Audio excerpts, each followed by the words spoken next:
India is materializing the idea of working multilaterals and the concept of multipolarity. While the orthodox geopolitical thinkers are hooked on the confrontation between US and China for global dominance and perpetuate Cold War rivalry, many nations are stepping up their geopolitical roles. They are displaying the reality of a changed geopolitical order. Now everything cannot be conveniently categorized into camps. Instead, India is forming minilaterals with a specific aim. It is not getting bogged down in any rigid definition. Plus, India does not need validation from either camp. This is glaringly visible as India is itself emerging as a dominant geopolitical player in the global south and rightfully setting the agenda.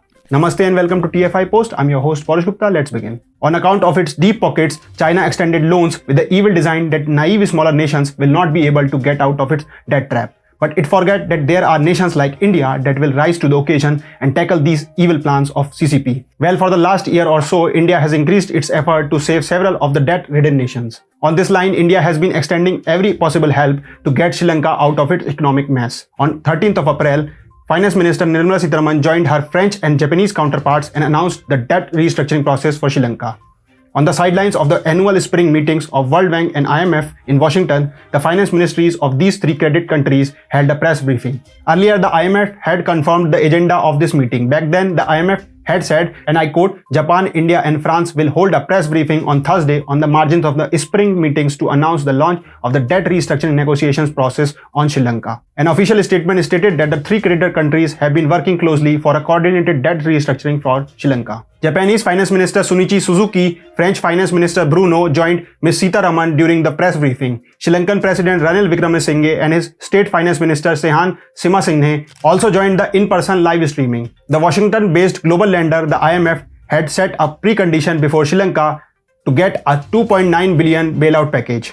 To get through the bailout package, Sri Lanka needed debt restructuring from its creditors. The IMF's executive board approved an extended arrangement for Sri Lanka. The extended arrangement is for 48 months under the extended fund facility. The amount approved is SDR 2.286 billion, which is around to $3 billion. The approval came after financing assurances from the creditors. After receiving the first tranche of $3 billion bailout package, Sri Lanka made a payment to pay back an Indian line of credit. Sri Lanka had obtained this line of credit earlier last year. Sri Lanka's Finance Minister Wickremesinghe spearheaded the IMF negotiations. He thanked Ms. Sitharaman, the Indian Finance Minister, in particular for her assistance in supporting his government with the IMF for the bailout package. On account of its lack of foreign exchange reserves, Sri Lanka had an unprecedented financial crisis in 2002.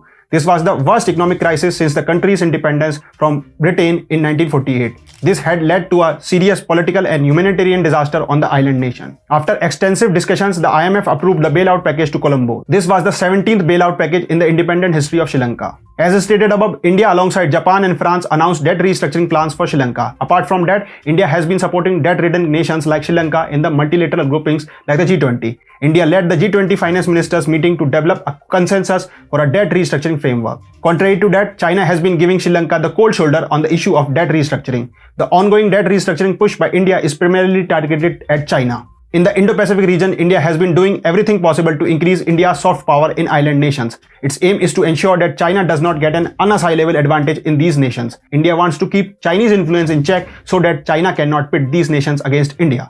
Earlier, India defeated China in the ongoing shadowboxing match in Sri Lanka. Back in January, India became the first nation to support IMF assistance for Sri Lanka. India's debt restructuring move is pushing and rattling the Chinese. After India's move, Sri Lanka has been pressurizing Chinese to extend the same assistance as India is bringing along with its allies. Otherwise, China's soft power will get a major blow and more Sri Lankans will wake up and understand the reality of Chinese debt trap.